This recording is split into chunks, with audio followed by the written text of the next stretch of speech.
Hello and welcome to the Quiver channel. I am Jason, your host. I hope you're all having a wonderful, splendiferous day. I'm doing okay. I just want to make sure that this mic is picking up as well as possible. It's never going to be as good quality as being inside on my main unit, but hey, we can't have everything.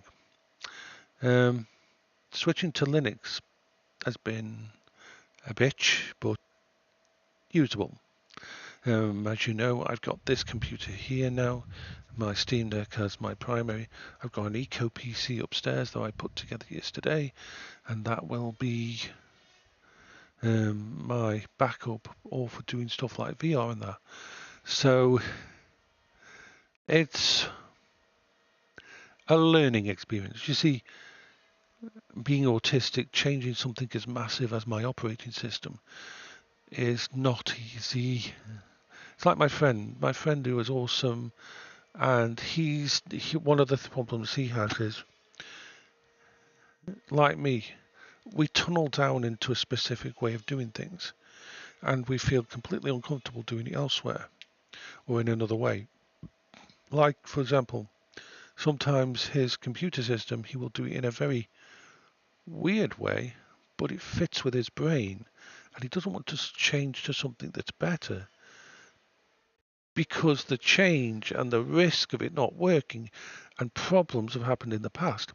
And this kind of thing really sticks in autistic people's brain. If we try something new and it causes issues for us, instantly our brain goes, okay, we'll never try that again. So I knew the only way to get myself to use Linux after having the Steam Deck and loving the way it does things was to give myself no choice, to sell off my main computer, to get rid of every Windows machine in the house. So I was basically forced that if I wanted to play games, if I wanted to do Discord, if I wanted to do anything, I had to get it all work. If I wanted to vlog, I had to get OBS working properly. I had to tweak things. And it's been dragging me kicking and screaming, and my friends have been helping me who are use it, and I've also been using ChatGPT to advise me on how to fix some of the crazy shit that comes up. And it's going to be a long haul. And there's lots of learning new techniques and weird stuff. But the benefits, both on a performance, and this is the crazy thing. The crazy thing is this. It makes you realize just how bloated Windows is if you're using a translation layer to be able to play Windows games on Linux. But even with that layer above, the games are still running better than they do on Windows. That's the fuck up. That and the privacy. We have no privacy in Windows anymore. Absolutely none. And with the new recall system and all the AI and everything in that, I don't think Microsoft is malicious. It's not malicious. It just, and the problem is, see, Microsoft has done a lot of good. Like, we all complained when they started to automate the updating system that would update things even, and you could delay them by doing it. We hated that it took that out of our hands.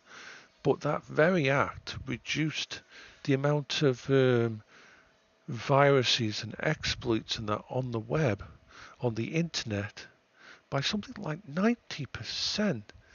If you were around before they started doing it, if you had Windows XP or Windows 7 and when they first brought them out and they didn't have all this thing where they automated and automatically updated your system even if you didn't want it to, life was hell. There was so many fucking exploits and botnets and all that going around, and a lot of those, they're still there, but a lot of them that were the low-hanging fruit that were basically running on everybody's machine that hadn't fixed exploits and that in the OS and so on. That was a good thing. Of course, we hate it because it takes away control. And people like us who actually actively keep our systems safe and that, we don't need that shit. Drinky. I tell you what, spending £100 on a ice maker earlier this year was one hell of an investment. I love it. I turn it on in the morning.